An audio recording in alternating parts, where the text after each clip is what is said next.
Y termina uno con las ilusiones de la vida, hijo de puta. Bueno, ya, listo, ya estamos al aire. Vamos a cambiar esto por aquí. Vamos a cambiar esto el nombre que por el mío. A ver.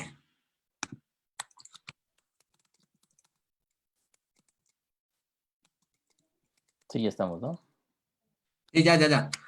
Eh, Hola, muy buenas noches. ¿Cómo están a todas las personas que se están uniendo a este nuevo Facebook Live del Instituto de Leusis, donde ya venimos ya vamos a gustar 8 semanas. La semana pasada no pudimos transmitir por problemas que tuvimos con el Zoom y con el Facebook, que no nos dejan hacer pues como el enlace de las cuentas para poder transmitir en el Facebook de la página del Instituto de Leusis.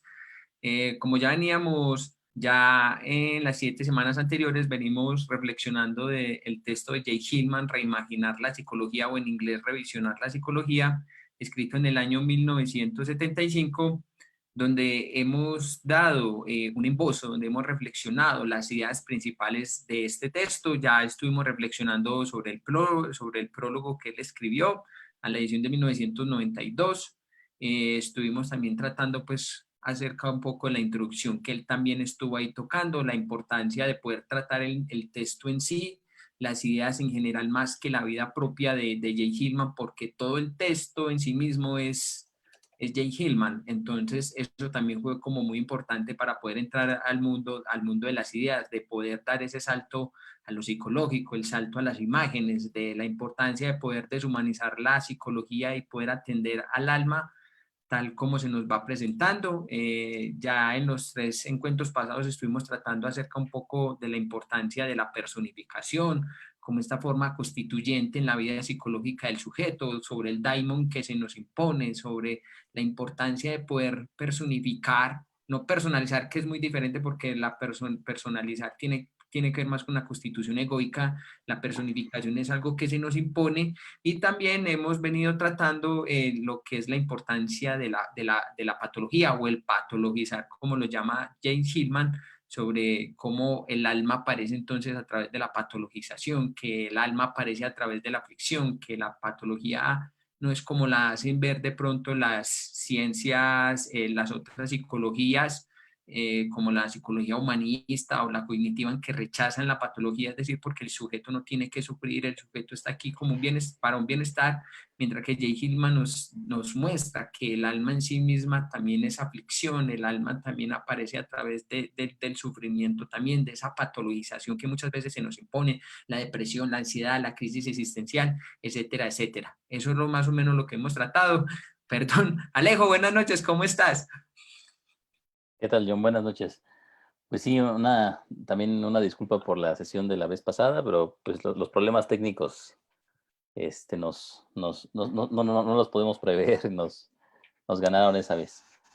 Bueno, yo me imagino que no va a ser la última vez que pase eso, ¿no? Pero bueno, continuamos. Miren, yo platicaba con John y con los del Instituto de Leusis y comentábamos, ¿no? O sea, el tramo de estas sesiones va a ser realmente largo, o sea, no es un tema sencillo, ni es un tema que podamos acotar en unas pocas sesiones, ¿no? Llevamos 8 sesiones y apenas llevamos revisado el principio del capítulo 2, falta el capítulo 3 y el capítulo 4. De hecho, cada capítulo tiene su propia dificultad, ¿no? El capítulo 3 es el capítulo más complicado de todos, ¿no? Es transparentar y yo me imagino que ahí vamos a quedarnos un rato para poder tratar de entender lo que James Hillman nos está diciendo ahí. A mí me parece muy importante y de hecho yo creo que una obra se tiene que abordar así, ¿no? Es decir, no solamente pasar las páginas una tras otra haciendo como que leemos, sino precisamente profundizar en cada cosa que se nos aparece. O sea, al final, o sea, no es que tengamos que saber lo que sabe Hitman, pero sí tenemos que, o, sea, o nuestro deber como como lectores es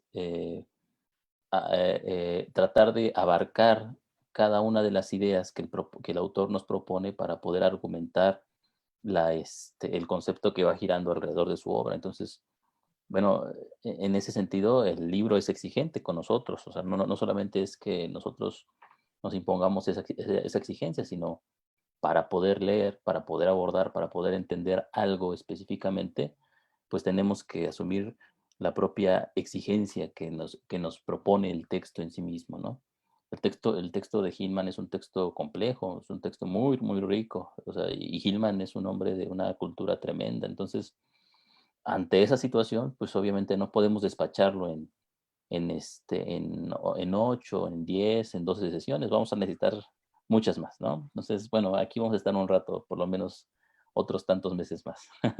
Sí, vamos a estar de todas maneras porque como vos están mencionando, Hillman es un tipo muy culto también y de hecho tuvo que ser culto para poder sublar algunas ideas de Jung, para poder llevarlas como a otro nivel de complejidad o de atención a la psicología. Y bueno, eso realmente no se logra solamente como vos mencionar, leer así de paso, decir ya entiendo, sino que realmente hacer un ejercicio de reflexión bastante arduo que realmente es lo que hace un pensador, lo que posibilita realmente como la originalidad de un trabajo, como la aportación de nuevas ideas, sea entonces es a partir de esa reflexión que el autor puede hacer sobre otro autor, verlo, comprenderlo, captarlo y sobre eso ver más. Y Hillman lo que hace en este texto, Reimaginar la psicología, que es uno de los textos más fascinantes de este autor, porque realmente le voltea a uno la cabeza cuando uno lo lee con el corazón y se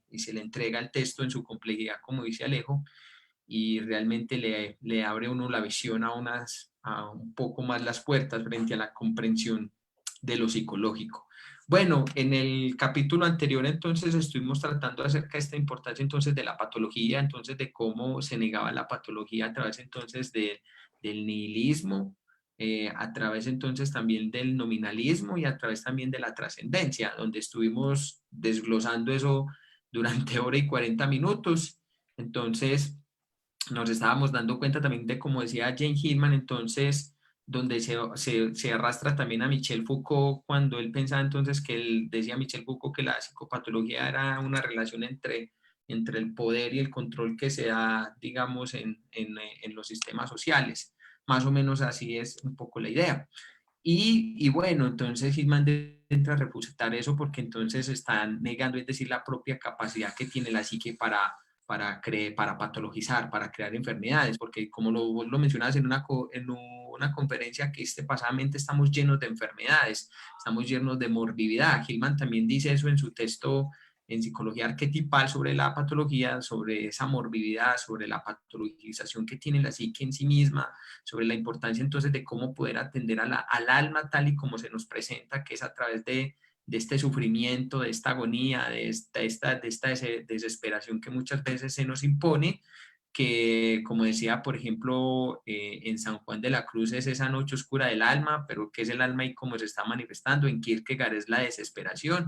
Y en Jung sería esa derrota del ego, pero que en realidad no es más una forma para atender al alma, entonces que tanto el nominalismo también entonces en su momento entonces con la forma de negar los universales y enclaustrar las palabras solamente entonces en un nombre sin posibilidad de amplificar mucho más, entonces también era un reduccionismo muy constante, muy fuerte también a la hora de la patologización y también por esta parte entonces del nihilismo, también de esta negación que se da también entonces de la psique en sí misma como esa capacidad que tiene para producir patologías, o en este caso del humanismo, en este caso de la trascendencia, cuando por ejemplo estás, que ese es el capítulo que vamos a tratar y un poquito para ya empezar con el capítulo, que es la diferencia entre lo espiritual y entre el espíritu y el alma, entonces donde cogen la trascendencia, entonces, por ejemplo, como en la psicología humanista de Abraham Maslow, la terapia gestal, la terapia transpersonal, de elevar al espíritu, digamos, o la conciencia a su máximo esplendor o a esas experiencias cumbres, pero que no era más como el alejamiento del alma o meter, como dice Hillman, debajo de la alfombra la patología y no atenderla para atender solamente el espíritu. Entonces, que el atender ese espíritu y la ampliación de la conciencia era nomás entonces como una evasión de la patología, como una negación de aquello que le está ocurriendo al alma, como meter por debajo del alma la propia capacidad que tiene la psique también para enfermarnos y que también es muy, muy importante. Entonces, en este capítulo hace más o menos entonces esta crítica y la importancia de esto. Y también Alejo Gilman menciona en este texto algo que a mí me llamó mucho la atención cuando él menciona algo que a mí me llamó muchísimo la atención, cuando él hace una crítica al humanismo, cuando él dice que le hace una crítica por ejemplo, a estas corrientes espirituales que en Oriente no están mal, porque Oriente, como lo ha dicho, vos lo has comentado, y yo también lo he reflexionado un poquito, en Oriente la espiritualidad es una forma de conocer al mundo, y nosotros se trajo entonces grandes pensadores, otras personas trajeron entonces esta sabiduría para aplicarla en Occidente como una forma supuestamente de quitarnos el sufrimiento, la angustia, los pecados, pero que como ya Jung lo había mencionado en una cita que vos pusiste, que era bastante peligroso esa occidentalización de la espiritualidad oriental, porque estábamos entonces desatendiendo realmente lo que nos toca atender a nosotros, que es el alma en ese devenir constante, en ese sufrir permanente, en esa capacidad de ella estar enfermarnos constantemente a nivel psíquico, pero que también es una capacidad entonces de poder pensar psicológicamente aquello que le pasa al alma. Y que Hillman retoma entonces haciendo esta crítica cuando los critica es porque se han olvidado del alma, han renegado del alma, han dejado al alma como la puta del paseo en un segundo lugar para darle solamente entonces importancia entonces a la expansión de la conciencia o a la espiritualidad, donde vos eres sabio, te vuelves un bodhisattva, te vuelves un iluminado, pero que es la evasión pura y dura del alma. Sí, sí, sí, sin duda yo, ¿no? Y es la crítica que Hillman le hace precisamente a las doctrinas espirituales en este sentido. Mira, no, no es una situación contra las prácticas orientales, ¿no? No, no es una crítica contra la meditación, el mindfulness, contra la práctica del budismo zen y todas esas El situaciones. yoga con Dalí. Ajá, es decir, eh, en sí mismo, yo creo que como prácticas terapéuticas, John, o sea, como formas de poder lograr una paz interna, una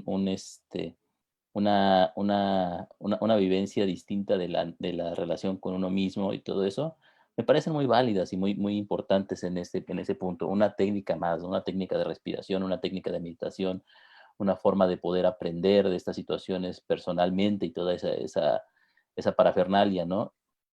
Como doctrinas, como técnicas, yo las pondría ahí a un lado de otras tantas que hay en Occidente, ¿no? Como la PNL, como el coaching, es decir, formas en donde técnicas que el sujeto toma para poder sentirse bien, ¿no? Para poder estar a gusto consigo mismo, para sobrellevar su vida cotidiana, pues tal como le llega, ¿no? No hay ninguna desgracia en esa situación. Sin embargo, obviamente no son psicología y hay una suerte de engaño en esa situación, pues lo dice Hillman, perdón, lo dice Hillman, y Jung también lo dice, que esta parte a los jungianos a veces se les olvida, ¿no? Jung, por ejemplo, en su comentario al libro tibetano de los muertos, o por ejemplo, en su comentario a la flor de oro, ¿no? Jung habla sobre la diferencia que hay entre la vivencia de la espiritualidad, como tú lo dices, en Oriente, tal como viene en el contexto de ese lugar, en el contexto de una época determinada, ¿sí? Y lo que retomamos nosotros como occidentales de esa situación. Cuando yo como occidental me acerco a una de estas prácticas, lo hago desde un contexto histórico del que yo no me puedo salir. O sea, lo hago desde una noción que me envuelve y de la que yo no puedo escapar. O sea, cuando yo me acerco ahí busco algo que el que se acerque,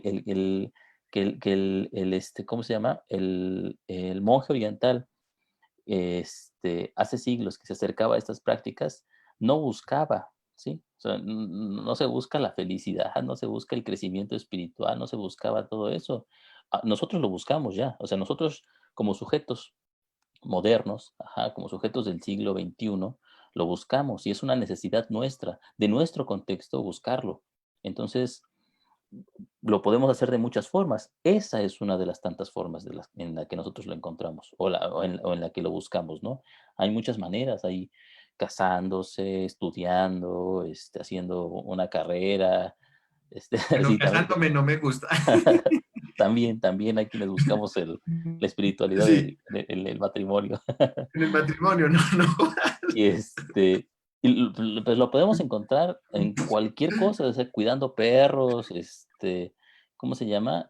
No sé, es decir, En un acto de beneficencia o ayudando al prójimo, o sea, exacto, pienso que exacto, eso hay muchísimas formas, exacto. hasta en lo más cotidiano, porque hay, por ejemplo, que le encuentran sentido a esa espiritualidad construyendo casas en su trabajo, etcétera, etcétera.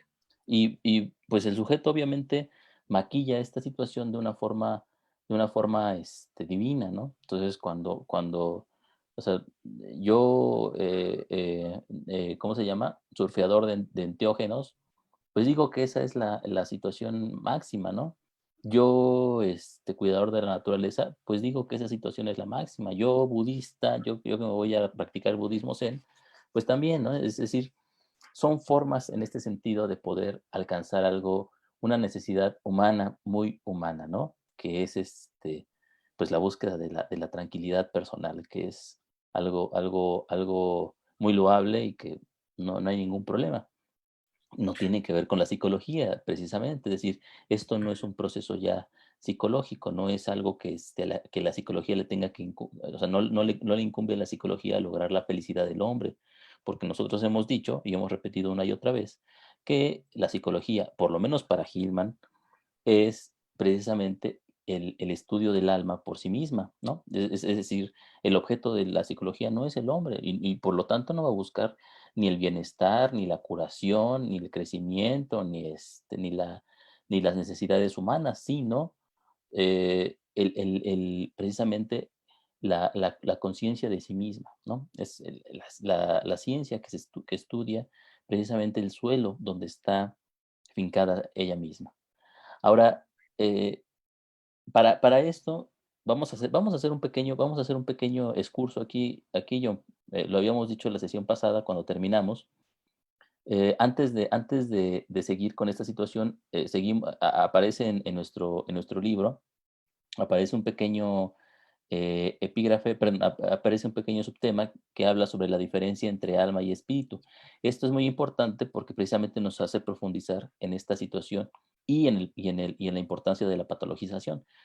Es muy relevante que lo entendamos para poder entender lo que Hillman, ¿cómo se llama? Concibe como patologización. Pero para poder profundizar más en eso, les habíamos comentado que íbamos a profundizar en el texto de Picos y Valles, ¿no?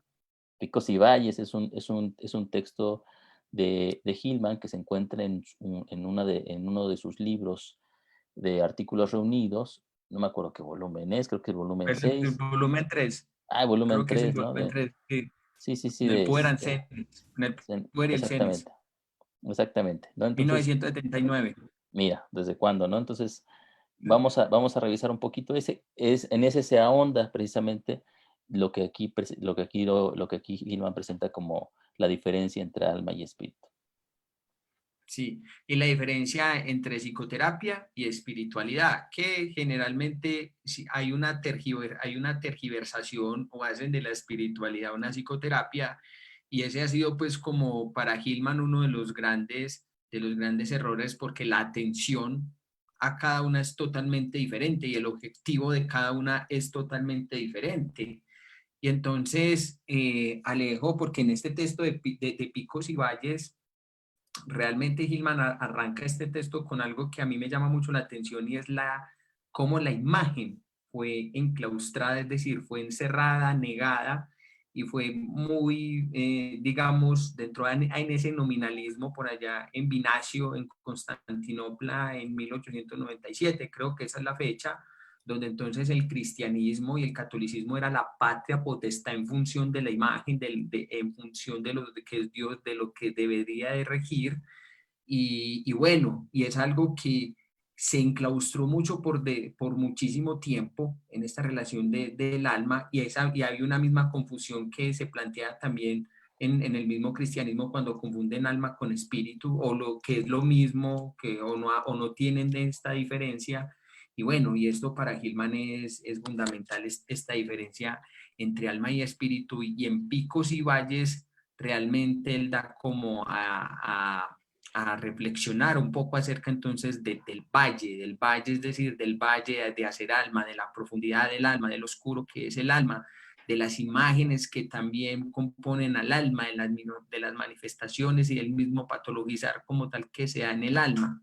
Pero para eso, Hillman entonces hace esta importancia, entonces, y eso toma esta frase de John Keats, el valle de hacer alma, creo que así es, eso está en el texto en un ladito, que también es muy importante, Alejo.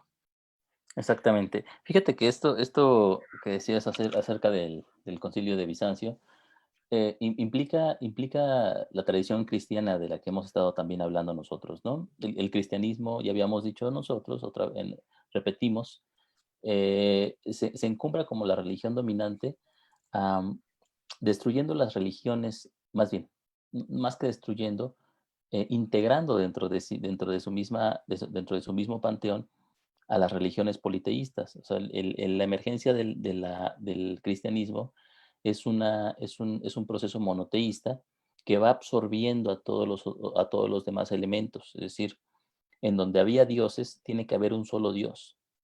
Ajá, es decir, seguimos el precepto de, ¿cómo se llama? No adorarás a otros dioses más que a tu Dios, ¿no? Entonces, el politeísmo, que es precisamente la representación de lo que nosotros, perdón, de la variedad y complejidad de la psique, se ve sojuzgada por la emergencia de de una sola imagen, de un solo complejo dominante, que en este sentido es el yo, ¿no? Que va absorbiendo a todos los demás y los va constituyendo como partes de sí mismo. Es decir, esta imagen que tenemos de el Dios cristiano, ¿sí? Y los ángeles, y los demonios, y los santos, y las vírgenes, ¿sí? Eh, o sea, tiene como lógica el que todas estas imágenes giran en torno y responden a la imagen de Dios. Ujú. Pero en los otros panteones, y en los panteones griegos, en los panteones egipcios, en Hinduistas, sí, es en el hinduismo, en las culturas precolombinas, por ejemplo. los Kangenkan, los dioses japoneses también, que es un gran Sí, politeísmo también. sí, por ejemplo, Es que la India, como para decir, tiene como alrededor de 33.000 deidades. sí, el sintoísmo precisamente hace eso, ¿no? El sintoísmo, los dioses son omnipresentes, o sea, omnipresentes y son miles. Entonces, no es para Hillman el politeísmo precisamente representa esta visión del alma, ¿sí? Esta visión de la psique eh, como un alma compleja que está formada de muchísimas imágenes. Para Hillman, recordemos nosotros, el alma es la producción continua de imágenes que representa la dinámica de la propia psique. Entonces, cuando el cristianismo se alza, ¿sí?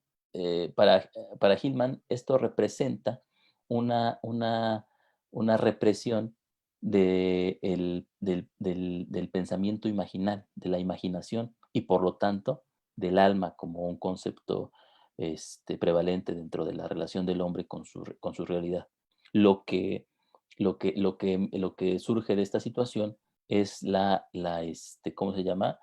El alzamiento del concepto de espíritu, ¿no? Lo dice así, ¿no? En la Biblia vemos, en el Nuevo Testamento vemos muy poco el concepto de alma. Si lo Casi no. mencionan como 4 veces apenas, dice Hillman en el texto. Exactamente, ¿no? En cambio, el concepto de espíritu es omnipresente, está todo el tiempo ahí. Entonces, Mm. hay una sobrevalorización de lo espiritual, ¿sí? Y una infravaloración de los conceptos del alma. Esta diferencia, entonces, que va a notar Hillman es muy importante porque implica que nosotros como cultura, nosotros como civilización, vamos a tomar partido por una faceta de la propia realidad, por una faceta de la imagen del hombre, del mundo y de lo mental, Sí, basados en lo que el espíritu significa. Pero un sí. espíritu librado o un espíritu sin relación con el alma. Alma. Fíjate que me hiciste acordar de un texto de Miguel de Unamuno en Niebla, que él decía que a la iglesia van dos clases de personas, los que se encuentran ilusionados y los que se encuentran desdichados. Ya lo voy a entrar a reflexionar con eso que vos estás diciendo. ¿Por qué? Porque pienso que si, cuando se va entonces en este cristianismo, entonces es con la ilusión, entonces de conectar con Dios, de establecer una vida espiritual, sagrada, consagrada, vivida en relación solamente a una imagen única, a una imagen única, monocéntrica, totalitaria, que se rige en función de que eso lo va a salvar y que esa puede ser esa trascendencia de la conciencia. Es decir, que el contacto como tal con lo divino, con lo espiritual, es la salvación de este valle de hacer alma, del infierno propio de la psique en esa pluralidad y en esa multidimensional que ella tiene. Y los desdichados son aquellos que cuando se ven enfrentados al sufrimiento de la patologización, de la crisis en eso, entonces van en búsqueda entonces de lo espiritual para que le saquen la angustia, el miedo, van en búsqueda entonces de este Dios monocéntrico y de esas imágenes entonces que lo salven, le oran, lo rezan, pero realmente entonces es un desatender realmente aquello que ocurre tanto, es decir, la desilusión, es decir, en la desilusión que también puede ser también la misma alma, como la misma desdicha que también se nos impone. Pero entonces, es decir, que todo este espiritualismo que prolegera tanto el catolicismo cristiano, que es muy retrillado, porque es que es un discurso muy tautológico donde dicen lo mismo una y otra vez, una y otra vez, una y otra vez, realmente ya no tiene ninguna potencia o una relevancia porque ha habido también, se ha desgastado tanto la palabra espiritualidad que ya ha perdido también como un gran significado. Entonces, la huida constante del alma siempre es la huida constante, entonces, ¿a qué? A lo espiritual. Entonces, por eso traje como acotación estas dos frases de Miguel de Unamuno, porque siempre es en la imagen única, verdadera y posible y absoluta. Sí, sí, sí, sí. Y fíjate que esto precisamente de lo que tú hablas, tiene que ver con el miedo que tenemos como hombres modernos a lo patológico, al sufrimiento, a la angustia, a la noche oscura del alma, ¿no? Como se ha llegado a nombrar, ¿no? Este temor a la imagen precisamente, está implícito en esa situación, porque lo que se busca es la salvación, o sea, lo que se busca es la curación, el crecimiento, o sea, buscamos ir siempre hacia arriba, buscamos librarnos de lo que está allá abajo, de la parte oscura del sujeto. Fíjate que hay una imagen muy importante de Jung él relata en uno de sus casos en donde perdón, es un sueño, de hecho. Es un sueño que tiene con una paciente, en donde la paciente está, me parece que en una ciénaga, y entonces la paciente le pide a Jung que lo saque, y Jung le dice, no, o sea, más al fondo, es decir, tienes que ir más al fondo. O sea, no es salir de la ciénaga, sino al contrario, hundirse en la ciénaga. Ajá. ¿Esto qué implica para nosotros como psicólogos? Implica precisamente que cuando nosotros estamos frente a una patología, no tenemos, o sea, nuestro deber es, primero, no con el sujeto, ¿eh? O sea, no es con la persona, no se trata de librar a la persona de su mal o de hacerlo sentir mejor, sino que nuestro deber como psicólogos es con el fenómeno que se nos presenta. Y ese fenómeno que se nos presenta es lo patológico, primariamente. Entonces, no es salirnos de la patología. Las psicoterapias que están basadas en el proceso espiritual son psicoterapias cristianas, podríamos decir nosotros desde aquí. Estas psicoterapias lo que buscan es salvar al sujeto, ¿no? Entonces, cuando el sujeto tiene un ataque de ansiedad, bueno, respira profundamente, hace estos ejercicios, deja de pensar en eso, analiza las ideas irracionales, busca lo mejor que hay en ti, o Otra forma un poco más velada de esa situación, un poco más compleja es, bueno, ¿qué te quiere enseñar esto a ti? ¿No? ¿Qué te trae? Este regalo, qué te enseña de ti mismo y qué puedes aprender de él? Platica con esa imagen para que te diga qué es lo que necesitas.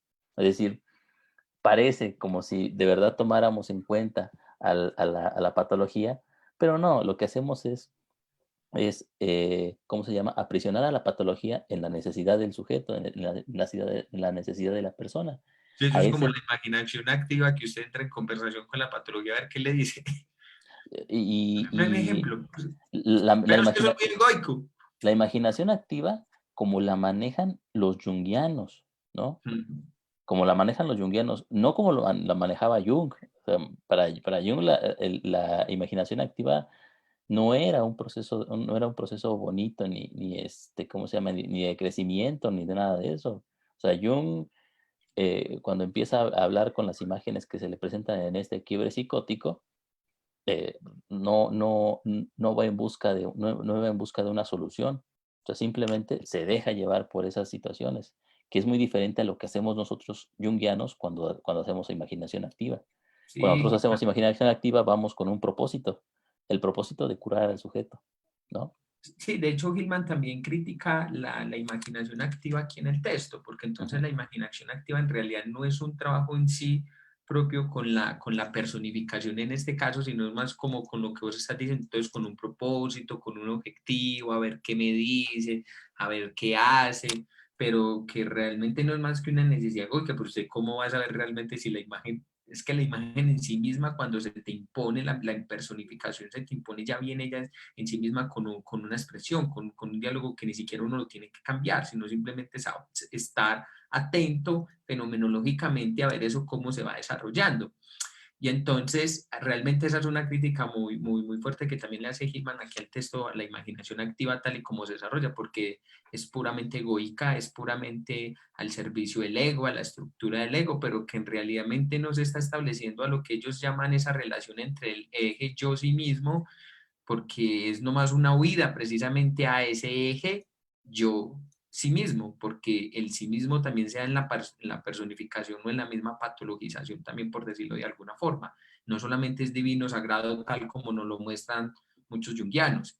Y que en relación a, volviendo otra vez a este texto, realmente en el cristianismo también, o en esta época también de Ignacio, por allá en el imperio también, en Constantinopla, se va entonces un lugar precisamente entonces a enclaustrar la imagen, a cerrar la imagen, a solamente creer solamente en un Dios. Entonces, que la patología, la enfermedad, todo aquello que te ocurría era o el pecado era porque no estabas en contacto con Dios o en comunión con Dios y que eso eran cosas de Satanás, más o menos. Es decir, al alma se le veía como a Satanás, como a lo malo, como lo que no sirve, como lo que hay que expulsar y a lo que Dios no quiere.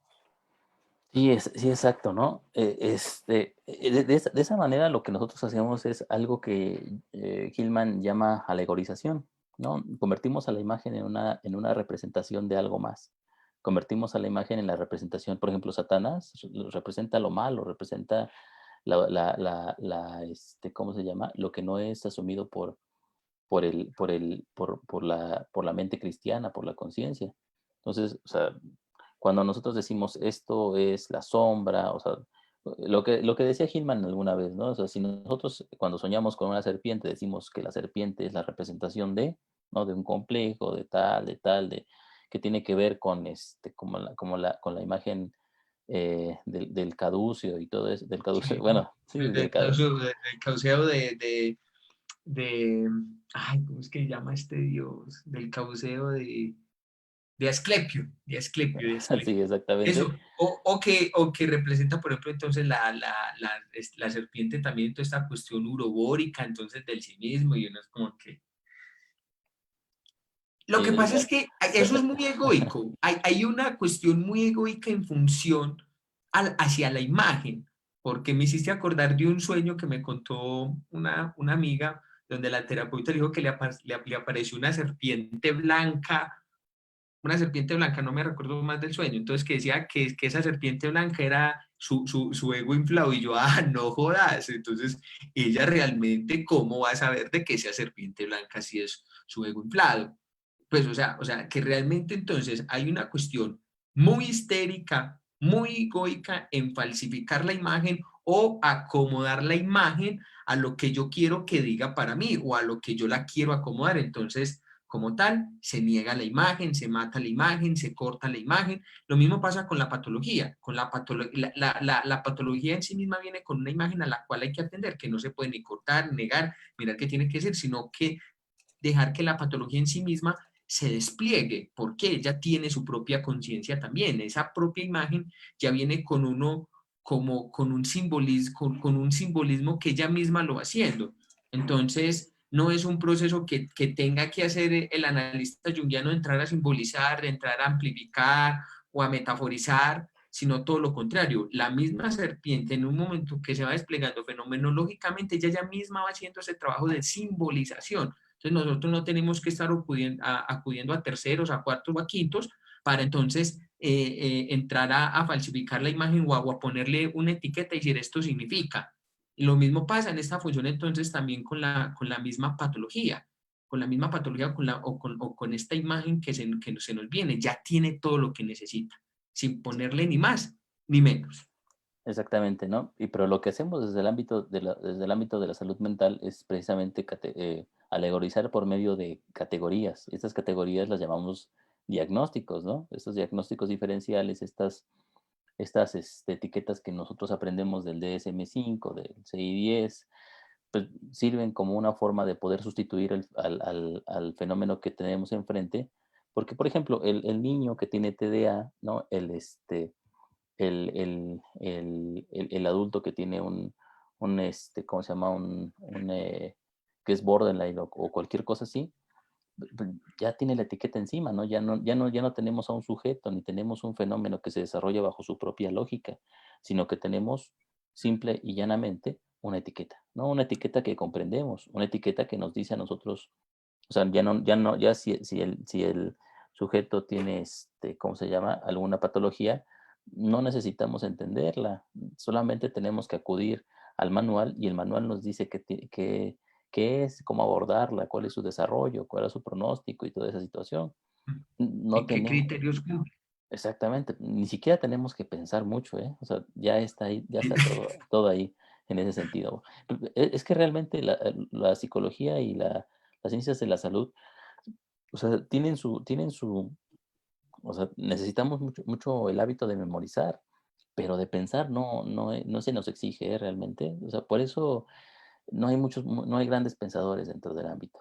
O sea, no hay Sí, como una reflexión muy profunda en este sentido, el como qué pena que te interrumpa, me hiciste acordar de Heidegger, o sea, los psicólogos en función de la patologización están en un estado de interpretado.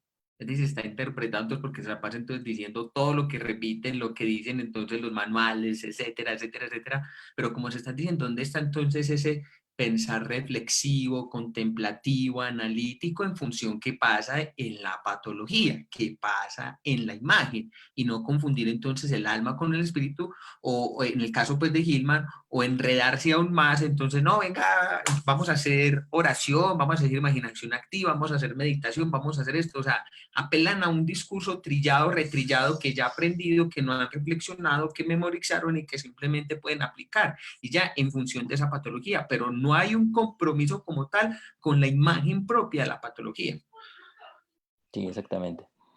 Y fíjate que en este sentido, por ejemplo, nosotros cuando como psicólogos nos asomamos o tomamos de la mano a ciertas fantasías específicas de nuestra disciplina, ¿no? Como por ejemplo la fantasía científica en nuestro propio hacer, ¿no? O sea, fantaseamos mucho los psicólogos con que la psicología sea una ciencia específica y que tenga que ver con que sea reconocida como una ciencia por su hacer empírico, ¿no? Por su investigación, por su apego al método científico y todo ello. No nos preguntamos nunca cuál es la fantasía que está detrás de esa necesidad, ¿no? Y por qué la ciencia es una fantasía también. Pero en el momento en que nosotros, digamos, concebimos a la psicología como ciencia, entonces empezamos a partir de esa misma imagen, a partir de esa misma fantasía, a construir un contexto en el que nosotros podamos entender nuestra disciplina desde ese punto de vista. Y ese contexto, por ejemplo, para nosotros psicólogos es el cerebro, ¿no? El cerebro como una cosa concreta que podemos estudiar y que podemos ver, se convierte entonces en un objeto, en el objeto de la psicología moderna, ¿no? Y el estudio de las neurociencias está basado completamente en, en la, en la representación del cerebro como el asiento de la mente, ¿no? De lo mental. Entonces, lo que hicimos ahí como psicólogos nosotros es para poder estudiar para poder tratar de darle un sentido científico a nuestro propio quehacer, lo que hacemos es meter dentro de un objeto, ¿sí?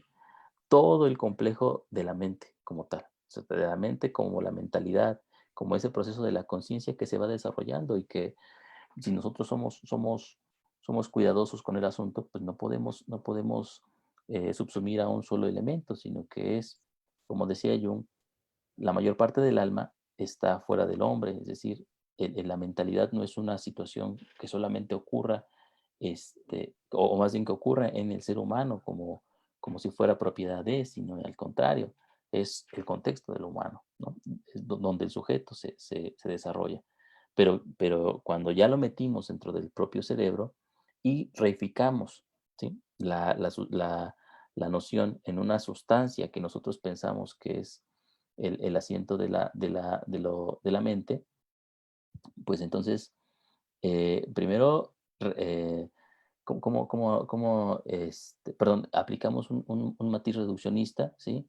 Descomplejizamos un proceso que es rico y lleno de matices y lo convertimos en algo muy pequeño que obviamente tiene su variedad y es muy complejo dentro de su propio sentido, pero no es otra cosa sino una fantasía también. Es una fantasía que no admite que es fantasía, ¿no? La fantasía de la psicología científica tiene que ver con esa situación.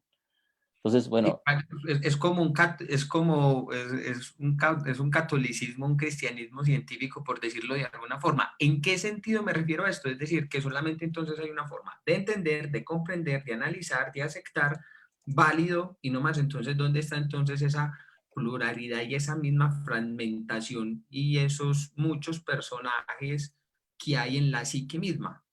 O sea, es decir, o sea, cuando se reducen entonces a esto a una sola forma, entonces también de entender esa patología, como eso es una coseidad, como una cosificación, entonces no se le está dando lugar entonces a la imagen que se está desplegando en la patología también, o sea, que realmente ese es como ha sido el trabajo, sino que la psicología, tanto científica tal como la conocemos, que dentro de ese complejo de inferioridad que tiene de parecer una ciencia científica pura y dura, ha perdido realmente su objeto de trabajo y su objeto de trabajo es el alma, es la psique en su manifestación. Y como se está diciendo, que el alma sigue procesos que son inhumanos, que como tal la conciencia no está siempre en nosotros, sino está fuera de nosotros también, que eso también Gilman lo despliega un poco. Y bueno, y realmente este es el trabajo que se da en el valle de hacer alma, en el valle de atender a la patología, en el valle de aquello que le va pasando el alma a sí misma y que el sujeto como tal se le imponen estas situaciones de sufrimiento patologizante que en sí mismo tienen un conocimiento para ellas más de lo que nosotros necesitamos, queremos o sabemos.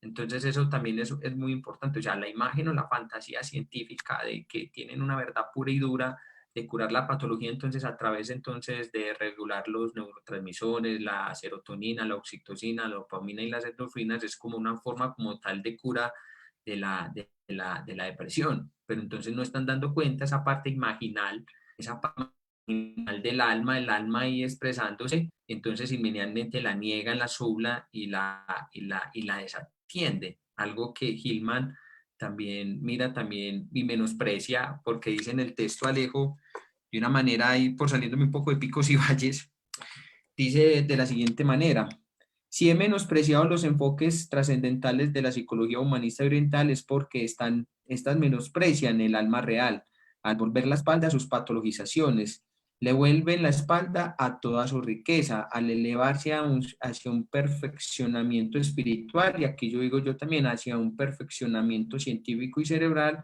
dejan de lado sus aflicciones y les confieren menos validez y menos realidad que a las metas espirituales, y aquí digo yo, científicas también, y y en este caso, y en nombre del espíritu superior se traiciona al alma. Entonces aquí en el nombre del método científico y de la razón técnica instrumental se traiciona al alma. Así es, ¿no? Y otra vez volvemos a Heidegger, ¿no? El problema de la ciencia es que la ciencia no piensa, ¿no? O sea, y no es que no sea pensante, sino que más bien no puede pensar en sí misma por su propia configuración epistemológica. Entonces, cuando hacemos eso, es decir, cuando despreciamos a la imagen, realmente el problema es que la imagen es nuestra propia concepción de la realidad. Vemos a través de la imagen. El mundo para nosotros y nosotros mismos somos imagen.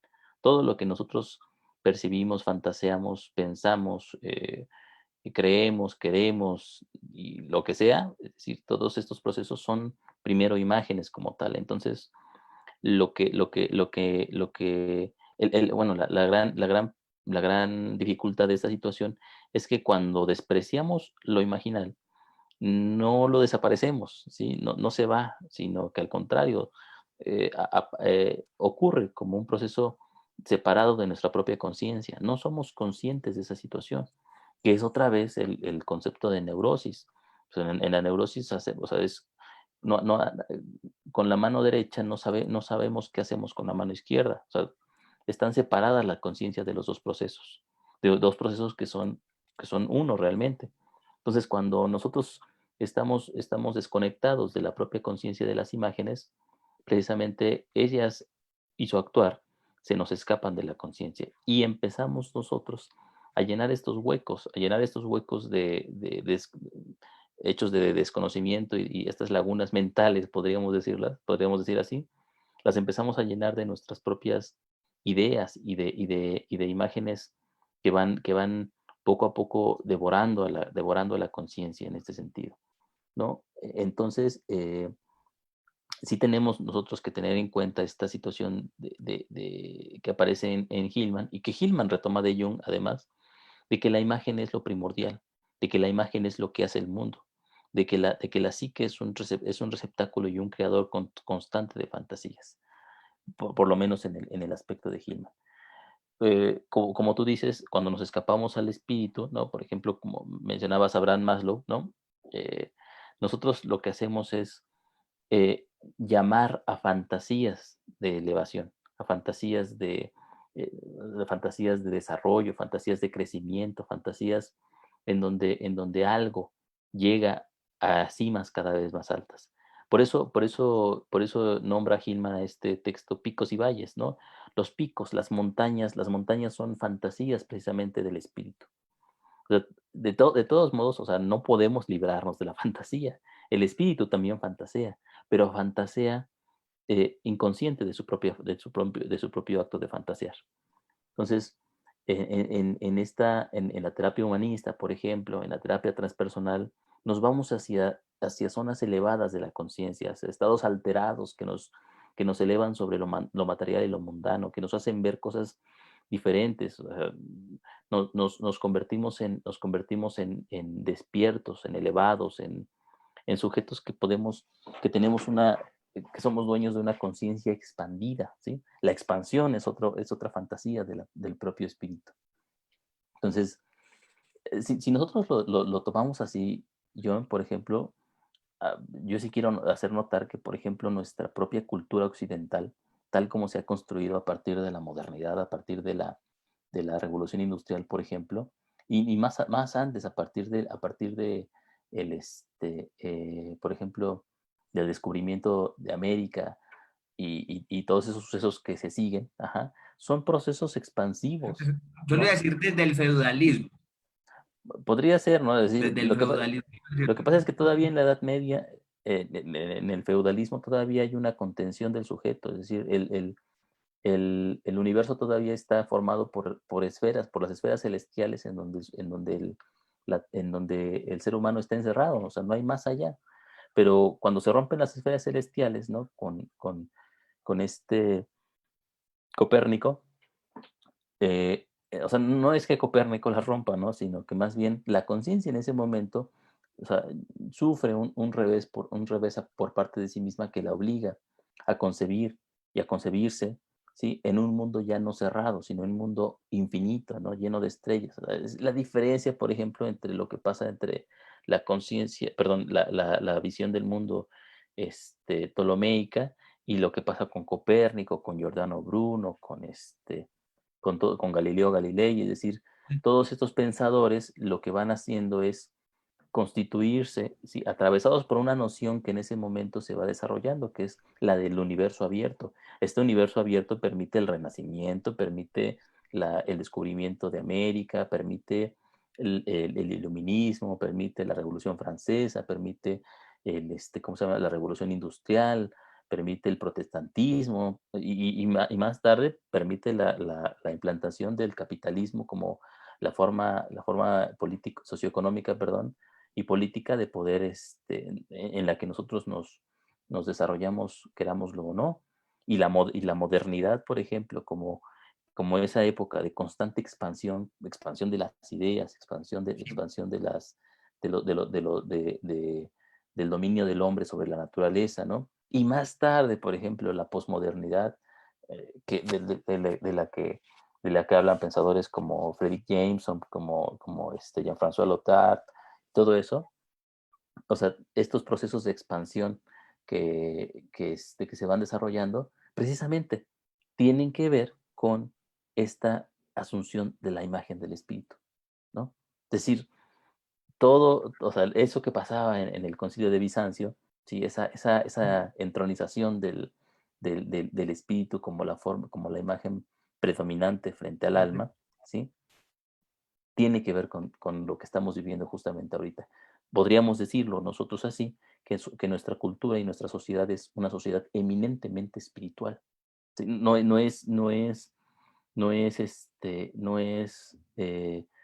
¿cómo se llama? No es difícil poder diferenciar desde ahí, poder entender por qué la psicoterapia, tal como está concebida, ¿sí? En la disciplina psicológica, eh, también bebe y se constituye como una disciplina espiritual, ¿sí? Es decir, la psicología, Claro. la psicoterapia se construye a partir de la necesidad del sujeto de poder escaparse de su propia patología, de su propio sufrir, de su propia angustia, ¿no? A diferencia de lo que dice Hillman y de lo que propone Hillman como una psicología plenamente psicológica y una psicoterapia, digamos, asentada en el respeto al alma, ¿no? Esta nueva psicoterapia, a diferencia de la psicoterapia a la que estamos acostumbrados, se queda en los valles, ¿sí? No sube hacia las cimas, no busca la expansión de la conciencia, no busca la elevación del hombre, no busca el crecimiento personal ni espiritual, Sí, sí. busca la asentación, busca el poder morar ahí en lo profundo, en la depresión, en la patología, en lo oscuro, en la sombra, ¿no? Es una psicología de la sombra, podríamos decir nosotros. Sí, es realmente volviendo hasta de cómo se crea la imagen. Entonces, ¿qué pasa? Por el lado de lo médico, entonces atienden la patología, entonces desde lo sensorial, es decir, desde lo terrenal, desde lo científico, desde lo material. Por el otro lado, desde la parte de la idea del intelecto del mundo arcangélico, entonces lo atienden desde lo espiritual, desde la potencia, desde lo trascendente. Entonces Gilman nos dice, ¿y dónde está el tercero? ¿Dónde está la más importante? Es decir, el alma que está en medio de ambos, que es ahí realmente donde se da el trabajo del psicólogo, ese trabajo en el medio, es decir, donde está el alma, donde está la patología, es decir, es ahí donde realmente se trabaja en cómo se constituyó esa imagen. Realmente ese es el trabajo y como es decir, se asienta en la imagen misma, se asienta en el valle ni aspira ni a una elevación, a como vos estabas diciendo, entonces autoconócete, realízate, hasta hablan de economía espiritual, imagínate. Esa- Entonces, sí, no, entonces, mira, fíjate que no es tampoco difícil entender porque o sea, pasamos de o sea, esta psicología, este tipo de psicología centrada precisamente en la persona, en es el que Alejo, ego. haciendo un pequeño paréntesis, Ujú. ¿será que si hago economía espiritual conseguiré plata? Bueno, te digo, nosotros, por ejemplo, como psicólogos, tú lo has visto mucho, o sea, nos indigna, por ejemplo, el crecimiento de técnicas, de ideologías como el coaching, ¿no? Entonces, nosotros cuando hablamos de coaching los despreciamos, la tanatología, Las como constelaciones las familiares. constelaciones. Sí, sí, sí, o sea, nosotros decimos que eso es pseudociencia, que eso no tiene que ver con nosotros, ¿no? Que nosotros hacemos cosas complejas y muy profundas, en cambio, eso es superficial y no tiene que ver con nuestra propia estructura, pero lógicamente, ¿sí?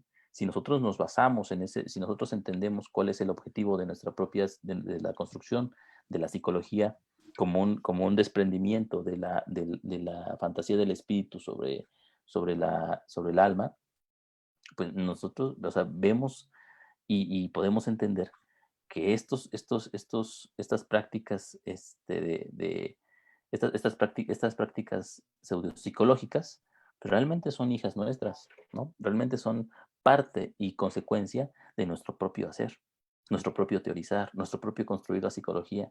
Eh, tiene como resultados esos monstruos que nosotros rechazamos tan arduamente, ¿no? Tiene que ver con esa situación. El alma precisamente, otro de los aspectos aquí interesantes, es una situación oscura, húmeda, femenina en ese sentido. Entonces, cuando nosotros rechazamos, Irracional.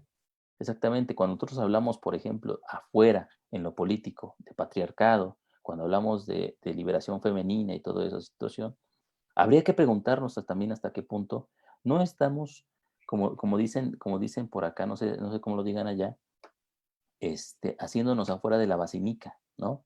Estamos Ah, sí, ¿qué hicimos? Están viendo fuera el tiesto. fuera del tiesto, sí, sí lo había escuchado. Entonces, o sea, estamos haciendo algo, ajá, que a lo mejor tendríamos que hacer en otro contexto, que nos pide este otro contexto más profundo, ¿no?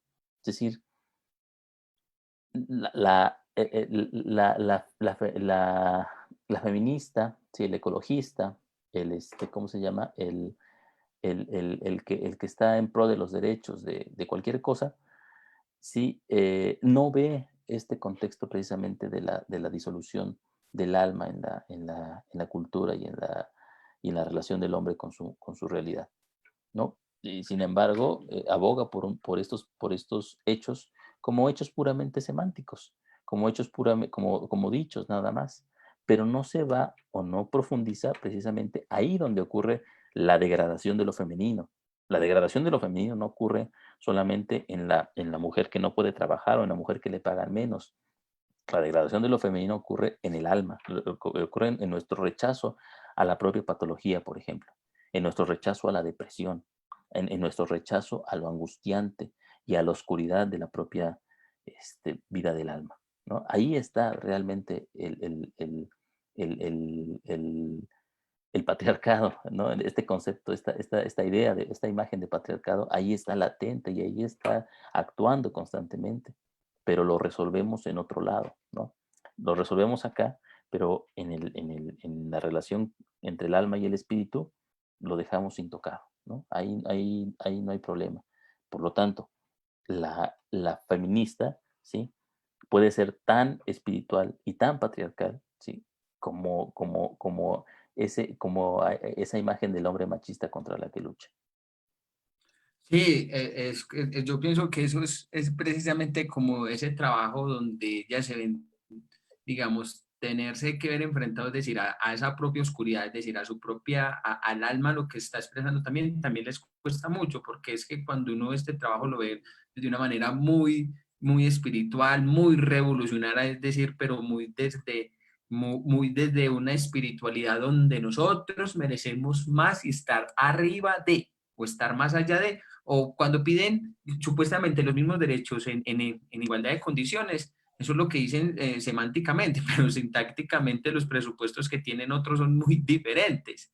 Entonces, eso también eso también deja como mucho que decir, que realmente en ellas mismas también hay una desatención a lo que realmente les toca atender, a lo que realmente también hay que trabajar y que bueno, y que no es más que, como vos estás mencionando, que también es una forma de espiritualidad y una forma también de negación de lo que el alma en sí misma va mostrando. Y fíjate que Hillman en el pico de Textos y Valles dice algo muy bonito. La relación de la altura con la espiritualidad no es meramente metafórica, es una realidad física. Los pueblos más espirituales de este planeta viven en los lugares más altos y también las flores más espirituales. Llamo a estos aspectos elevados y luminosos a mi ser espíritu y a los aspectos oscuros y pesados del alma. Entonces, dice lo siguiente, el alma está en la casa de los valles profundos sombríos.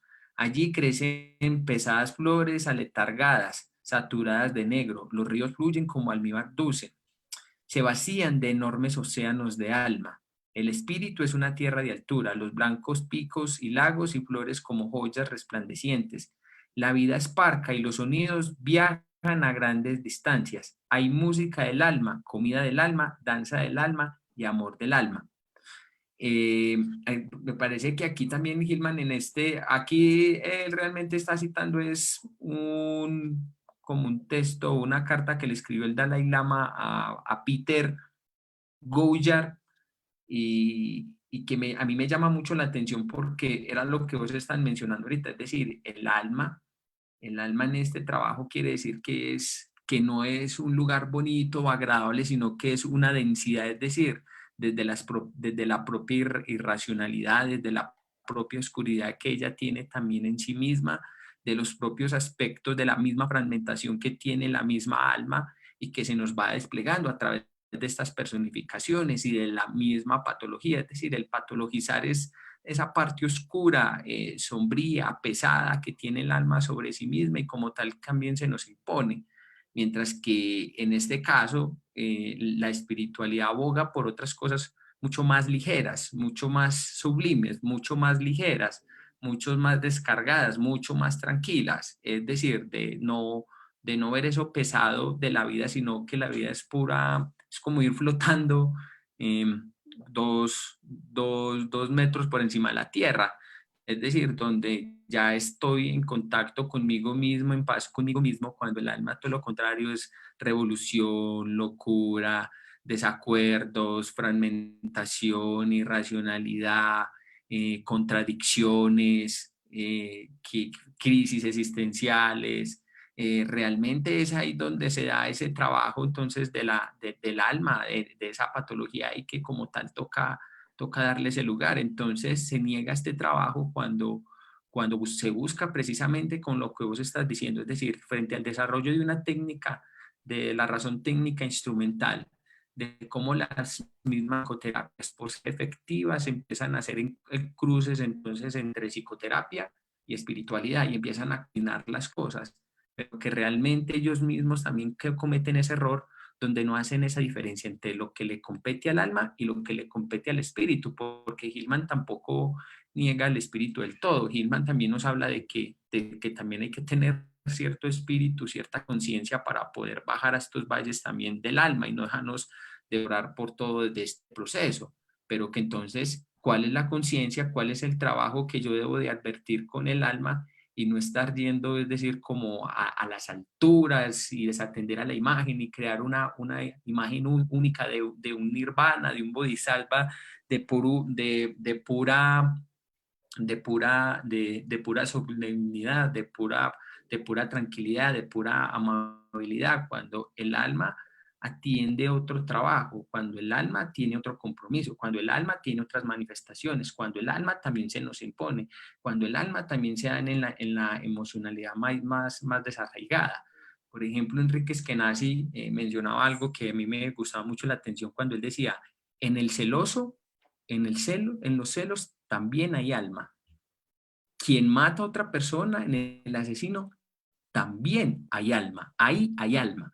Entonces pensamos que de pronto estas personas que supuestamente matan, roban o que son celosas son personas desalmadas, pero que es todo lo contrario, realmente es ahí donde se está dando el proceso de esa imagen del alma. Sí, exactamente. Entonces, eh, cómo lo podríamos, cómo lo podríamos resumir esta idea? Eh, podríamos nosotros decir incluso que hoy el alma está en la sombra, ¿no? El alma está en la sombra de la psicología, en la sombra de la psicoterapia, en la sombra de la cultura moderna. Ahí está el alma. ¿Y cuál es la sombra de ello? Pues, obviamente otra vez regresamos a la psicopatología, ¿no? Todo aquello que se sale de nuestra norma. El espíritu es normalizador, el espíritu quiere todo el tiempo que las cosas sigan un mismo camino, o sea, que no se desvíe. De hecho, habíamos dicho ya nosotros, la palabra pecado proviene de la palabra, bueno, la podemos rastrear hasta la palabra hamartías del griego, que implica salirse de la senda. Pero el alma es el alma de muchas sendas, ¿no? Es la variedad de sendas. O sea, nosotros podemos seguir un mismo camino, pero hay muchísimos más caminos y muchísimas más sendas que elaborar y que seguir. No hay un solo camino predeterminado.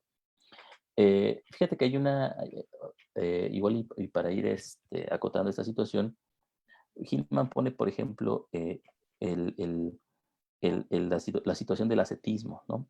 En específico, en la religión, en la religión del, perdón, egipcio tardía, cuando el asceta se va a la cueva, cuando el asceta se va al desierto, cuando el asceta se va a separarse a la montaña, muchas veces de la comunidad, ¿sí?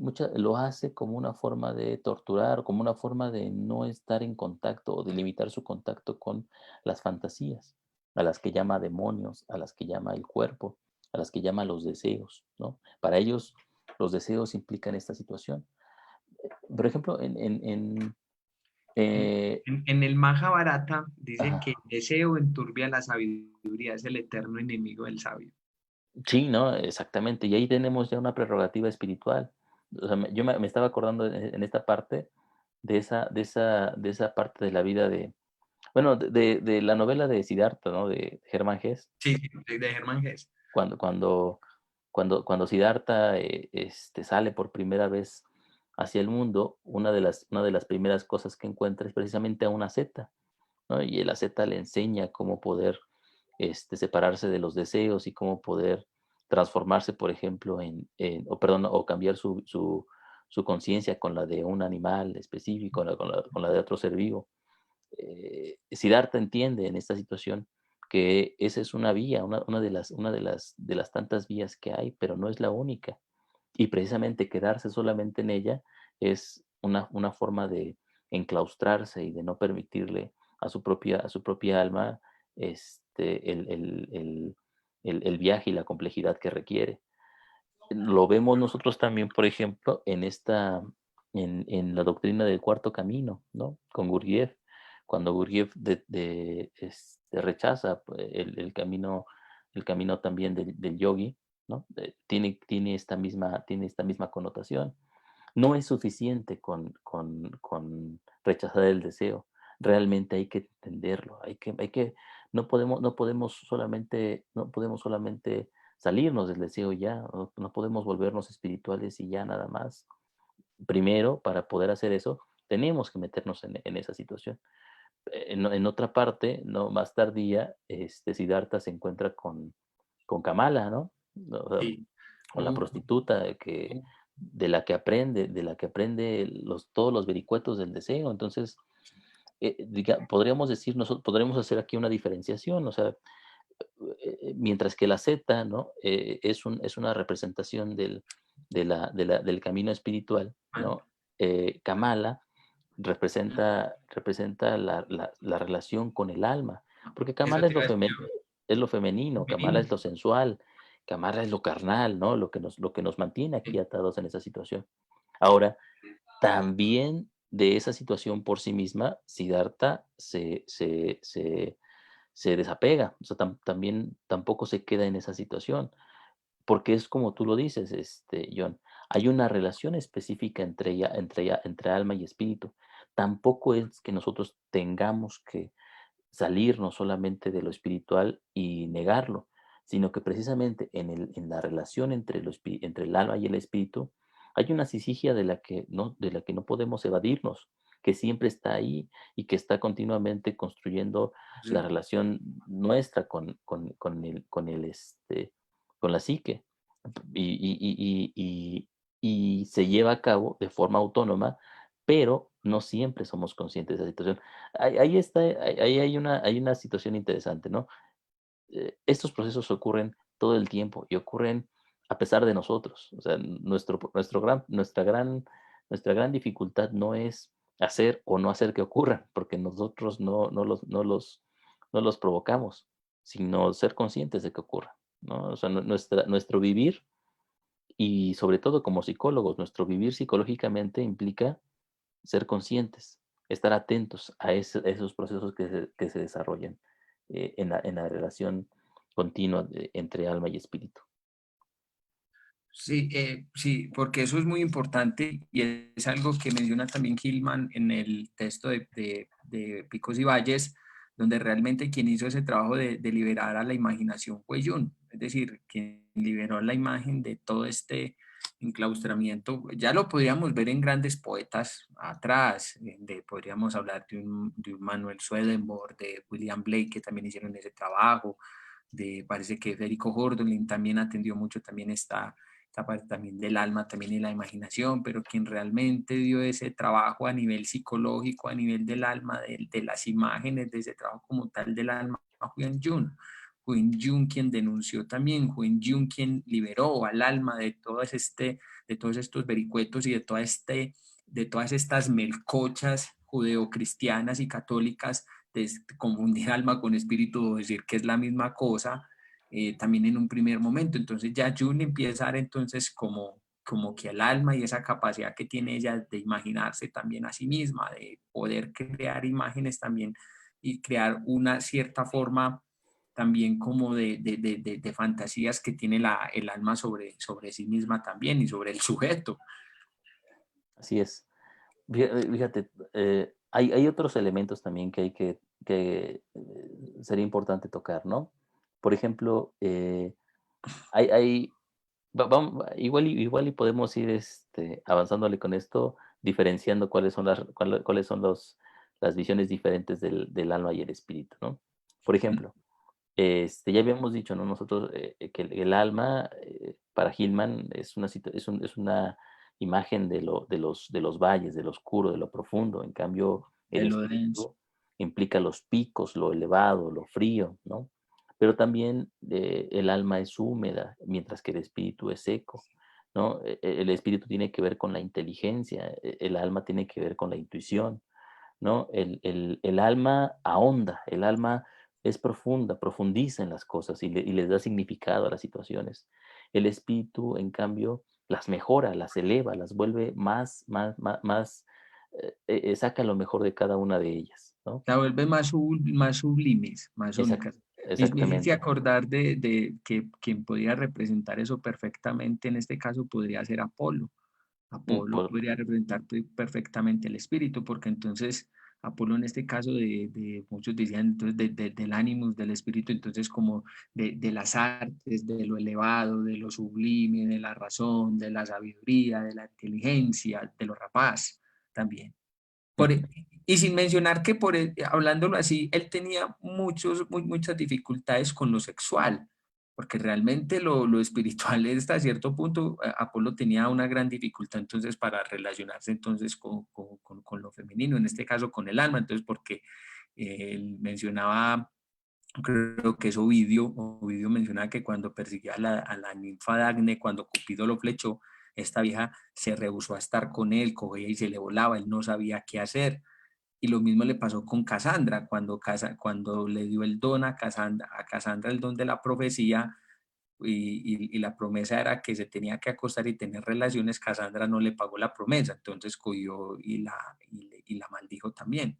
Entonces esa también es una de las cualidades que muchas veces también tiene en este caso también, entonces lo espiritual también, entonces en una parte irracional y oscura también de maldecir, de negar, de creerse la máxima verdad pura y absoluta e hipostática de lo que es la vida, o de lo que es lo importante, o de qué es lo sagrado, o de qué es lo importante. Pues, Mientras que sí, sí, sí. dale, sí, dale, dale. Y es que precisamente, es decir, el lenguaje del espíritu es un lenguaje profético, ¿no? Sí, Un lenguaje que estipula, un lenguaje que dice lo que va a suceder. Y bueno, aquí tiene relación precisamente con lo que tú dices de Apolo, ¿no? O sea, ¿cómo se llama? Eh, la profecía precisamente viene de Apolo en ese sentido. Al contrario, el alma en esta situación es más fantasiosa, es decir, es más divaga. El alma, te digo, va por muchos caminos y y no encuentra, caprichosa. y caprichosa, sí, o sea, no encuentra un fin realmente a su andar en este punto. Regresa una y otra vez a lo mismo. Entonces, en este sentido también, la imagen, por ejemplo, perdón, el alma se construye en imágenes como tal, mientras que el espíritu lo hace en conceptos y en ideas, ¿no? Bueno, obviamente estamos hablando desde Gilman, ¿no? No hay, Sí, sí, sí. si no, nosotros Se te leemos vino el la libro, imagen se te vino la sí, imagen que se me vino a mí también. De sí, Gigi. sí, sí, obviamente, ¿no? Pero Sí.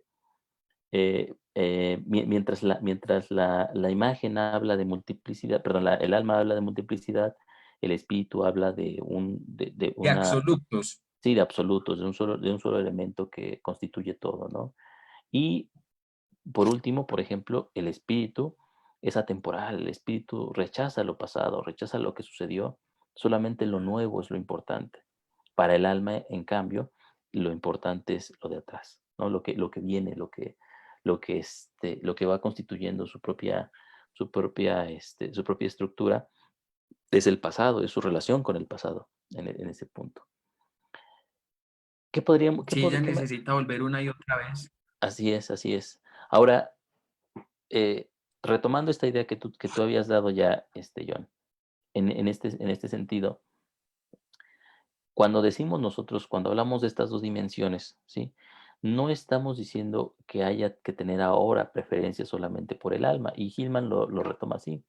O sea, sí hay una necesidad de poder tomar en cuenta estas situaciones del alma porque no han sido tomadas en cuenta.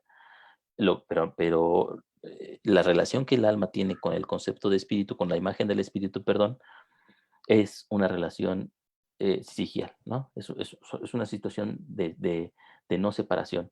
En Picos y Valles, Hillman lo representa a través de lo que él llama el matrimonio del puer y psique, ¿no? Del puer y el alma. Entonces, Y el Cenes. Ay, mm, sí, sí, sí. sí, Espérate, yo creo que es el poder y el alma lejos, perdón, sí, perdón. sí, sí, sí, sí, sí, Es que no. se me voló. Es que fíjate que como, o sea, como el libro se llama Puer y Cenex y habla de la relación de Puer y Cenex, y es sí, uno Sí, puede, no, es el sí, poder y la sí. exactamente, ¿no? Es decir, en este punto, sí, Puersic, ya me habías hecho dudar, John. En este sentido, No, yo te dije que sí, era que sí, que se me había volado. en ese sentido, el puer, que es la imagen del espíritu que se eleva, ¿no? Belerofonte, ¿cómo se llama? Cabalgando hacia el Olimpo, Peter Fae- Pan. sí, Faetón, siendo derribado, ¿no? O Ícaro, elevándose demasiado alto, Ícaro. representa, representan estas figuras del puer, estas figuras del niño que se eleva demasiado, del niño que va por las cimas, que quiere llegar al cielo, en ese sentido, es el ímpetu de, ¿no? Eh, el problema también de esta situación es que a pesar de que la psicoterapia es espiritual, dice Hillman, cuando nosotros en terapia encontramos esta creatividad puer, ¿sí? Esta ambición que tiene el puer por más y más, por llegar a alturas insospechadas, son contrarrestadas por una necesidad psicoterapéutica de normalidad que Hillman relaciona con el papel de Hera como diosa del hogar y del matrimonio, ¿no? Es decir, normalizarla, bajarla a lo terrenal, no permitirle que se eleve más, darle perdón, darle Estructura. subsumir, es decir, darle estructura y subsumirla a las normas que la sociedad estipula, ¿no? No te eleves tanto, no sueñes tanto, no vayas tan arriba, ¿no? Contente en ese sentido. Pero eso también implica un rechazo precisamente de la propia estructura del poder, porque el poder, su naturaleza es elevarse. Pero en esta sisigia que hay entre el poder y la psique, entre el espíritu y alma, hay dos cosas, es decir, el alma proporciona a las necesidades del puer, le proporciona profundidad, le proporciona realmente un sentido dentro de sí mismo, ¿sí? Que le permite a estos deseos y a estas elevaciones poder no despegarse del mundo, sino partir de su contacto con lo corporal, con los sentidos, con los valles, realmente ir construyendo su propio crecimiento.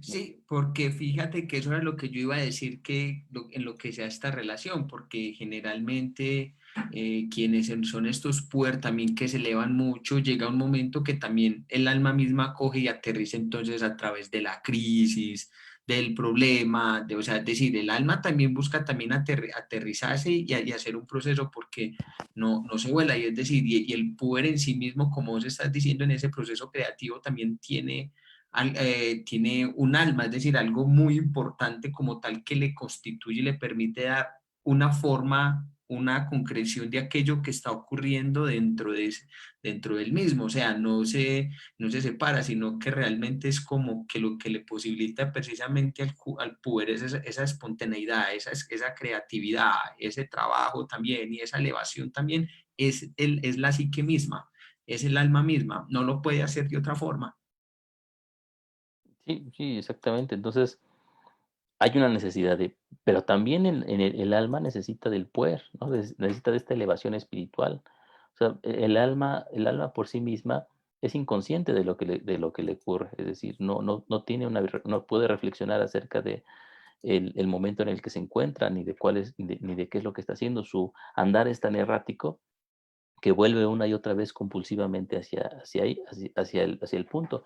Fíjate que esto lo podríamos nosotros relacionar precisamente con la compulsión a la repetición de la que habla Freud, ¿no? Es decir, para Freud las neurosis son compulsivas, regresamos una y otra vez a, ¿no? Uno de los elementos importantes en la construcción de la patología, según Freud, es esta fantasía que él tiene, esta imagen que él presenta, el organismo psíquico siendo penetrado por un elemento que causa un trauma, ¿no? Por el trauma, y la angustia como una forma, perdón, y la angustia no cumpliendo su papel contenedor o no pudiendo cumplir el papel contenedor del elemento externo, ¿no? De la amenaza que viene de fuera. Ante esta situación, ¿no? Ocurre la patología como una forma de la angustia en momentos posteriores de regresar una y otra vez a ese mismo punto en donde no fue suficiente para intentar solucionar y hacer lo que no pudo hacer en otro momento. Esto, esto, Ve, perdón, sí, sí, sí, dale, dale. esto No, se ¿qué vuelve, tal? Sigue, sigue. está bien, esto se vuelve patológico precisamente porque hay un regreso una y otra vez a la situación. Por eso le llama Freud compulsión a la repetición. En la patología está el proceso de la angustia, ¿sí? Está continuamente regresando otra vez a intentar hacer ese trabajo que no pudo hacer en algún momento. Ahora, Sí, este caminar ciego, ¿sí? Este caminar que regresa una y otra vez, tiene que ver también precisamente con la falta de contacto con el otro elemento espiritual, ¿sí? Y que nosotros podríamos llamar la necesidad de la propia patología de hacerse consciente de sí misma. Eso era lo que yo iba a apuntar, porque eso era algo que yo te quería reflexionar, era algo que la patología en sí misma, dentro de ese trabajo también tiene una conciencia, hay algo que está ocurriendo que, como vos decís, necesita ser consciente de ella misma. Pero entonces, ¿qué pasa? Porque es que si lo fuéramos a poner así en términos más, un poco más para aterrizar eso, aunque me va a salir un poquito el tema, no sé si es hacia Alejo, eh, es cuando, por ejemplo, estas personas que necesitan estar, por ejemplo, que están deprimidas y necesitan estar consumiendo ribotril, benzodiazepina o algo siempre que están deprimidas, porque ¿qué pasa?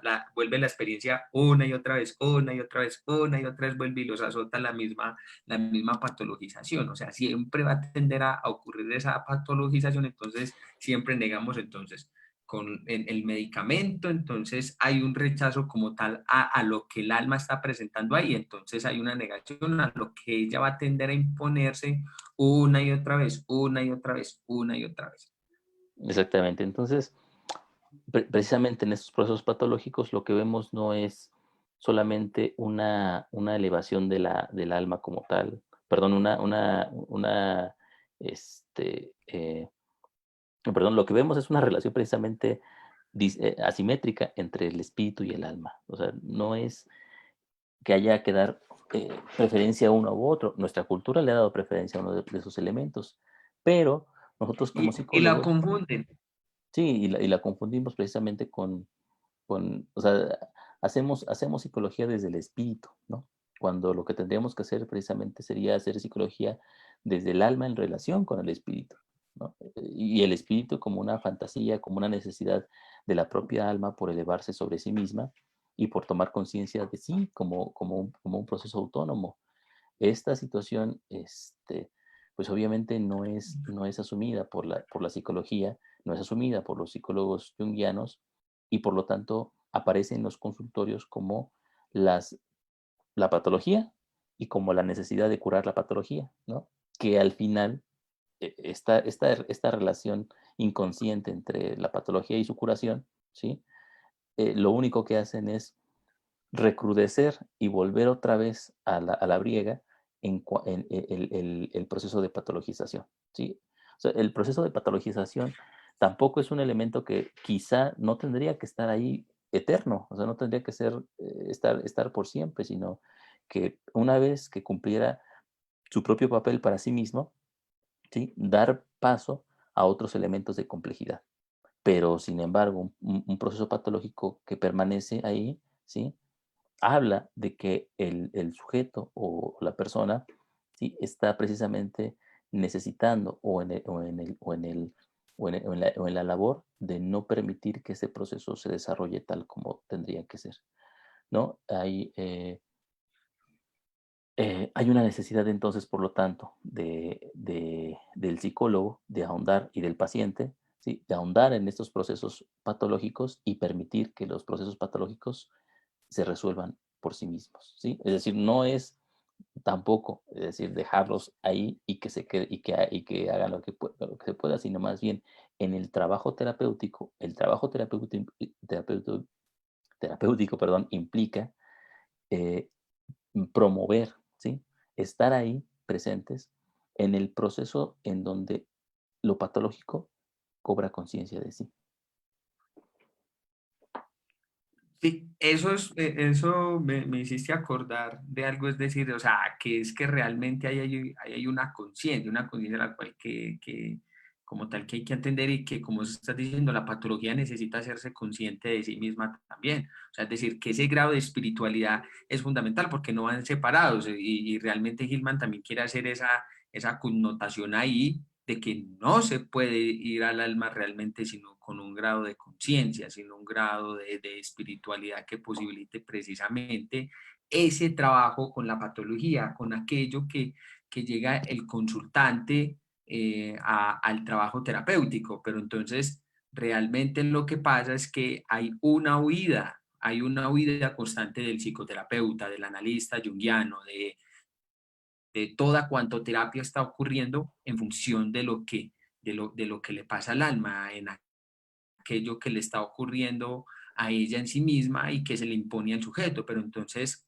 de hecho, responsabilizan al sujeto de ella, es el sujeto el que tiene que cargar con ella, eso es suyo, eso es tal cosa, entonces realmente también le dan una carga exageradamente egoica al sujeto en función de la misma patología. Pero entonces, al dársele esa carga, como estaba mencionando Alejo, se recrudece muchísimo más, se impone con mucha más fuerza, con mucha más virulencia, nos pone de patitas, nos pone de rodilla, frente que poder llevar esa conciencia y poder estar a la altura de lo que la patología está desplegando en ella misma, es decir, la imagen como tal que despliega la patología. Y entonces es que eso es fundamental. Y la mayoría de los psicoterapeutas, entonces hay una vida constante, entonces quieren mejorar, ayudar a ser damas nobles de la caridad, ser las monjitas carmelitas, ir a amor y paz, etcétera, etcétera. Pero la función de la psicoterapia en función de la patologización es analizar y comprender. Y eso ya genera una transformación. Y eso ya genera una transformación. ¿Por qué? Porque resulta que voy a mencionar aquí a Lacan. Lacan habla muy bonito de que el complejo de Edipo tiene tres procesos, tiene tres tiempos lógicos. Yo aquí lo voy a llevar a otro término, citando a un psicoanalista argentino que se llama Eduardo Dupont, cuando él decía que realmente se dan tres procesos, tres tiempos lógicos en la patologización. Esto ya lo digo yo. Un tiempo de verla, un tiempo de comprenderla y un tiempo de que ella misma se concluya y un cuarto tiempo, es decir, de aceptarla tal y como es hasta que cumple su trabajo. Ok. Sí, mira, si yo pudiera agregar algo en esa situación, yo diría que el cuarto tiempo también es el primero, ¿no? También tiene que ser el primero. O sea, aceptarla la aceptación tiene que ser un presupuesto de la propia relación con la patología. O sea, el psicólogo no puede asumir el propio, perdón, no puede asumir el proceso terapéutico si no parte de la aceptación del proceso patológico como tal. No la aceptación de que exista, sino la aceptación de que es un proceso autónomo que pertenece a la expresión del alma en sí misma, que es el objeto de la psicología como tal. Pues bueno, yo creo que con eso podemos concluir, John. Mira, a mí me parece muy importante esta situación. Yo les recomiendo que revisen el texto de Picos y Valles. Es muy interesante, muy complejo y no sé, no lo podemos, no creo que lo hayamos Y abarcado del esclarecer todo. también. Sí, sí, sí. No, no, no, no. Me parece muy poco el tiempo que le dedicamos y hay muchos elementos que se nos escapan del desarrollo de Gilman, ¿no? Pero lo que hemos hecho nosotros es precisamente platicar acerca de la diferenciación entre alma y espíritu, porque estas dos imágenes que se presentan continuamente en el quehacer psicológico tienen y necesitan ser diferenciadas por el psicólogo para poder hacer mejor su labor, ¿sí? Para que su labor sea una labor más consciente de los procesos que están ocurriendo ahí. Y cuando abordamos un proceso patológico, es necesario que tengamos esa distinción, ¿sí? Para saber qué es lo que como psicólogos necesitamos frente a ello, ¿no?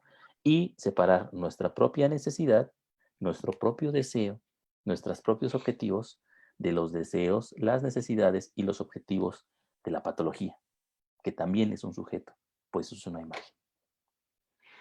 Hasta ahí yo quedo. Bueno, sí, sí, sí, eso. Yo no le voy a agregar más para que no nos desplayemos más. Bueno, a todas las personas que estuvieron en este Facebook Live por acompañarnos, muchísimas gracias. Esperemos que le hayamos aclarado un poco las dudas en relación a la diferencia que se da entre alma y espíritu en la obra de Jay Hillman y la importancia entonces de la patologización en este caso como un proceso autónomo y natural de la psique. Les queremos recordar que los días sábados tenemos entrevistas con grandes personajes, con grandes conocedores y eruditos de la psicología junguiana y también otras disciplinas. Los días miércoles Roberto tiene su grupo de estudio de la obra completa de Jung. Yo los días jueves estoy dando el curso Jung aplicado a la vida cotidiana. En el grupo de la psicología como disciplina de la interioridad, que es una página que modera Alejo Chavarría, Levica, Luis y Joan Martínez, ya se empezó el curso Los factores que curan, de la obra de Wolfgang Gigeris, que sacó recién del horno, lo sacó por allá en marzo, y que estamos reflexionando, se empezó a reflexionar este texto. Entonces, para las personas que todavía quieran entrar a este curso, todavía están ahí disponibles las inscripciones, se están guardando los audios también, para que si ustedes quieren participar de este curso que está muy interesante. Entonces, no siendo más, muchísimas gracias, que tengan a todos una excelente noche. Nos vemos la próxima semana. Hasta luego. Luego.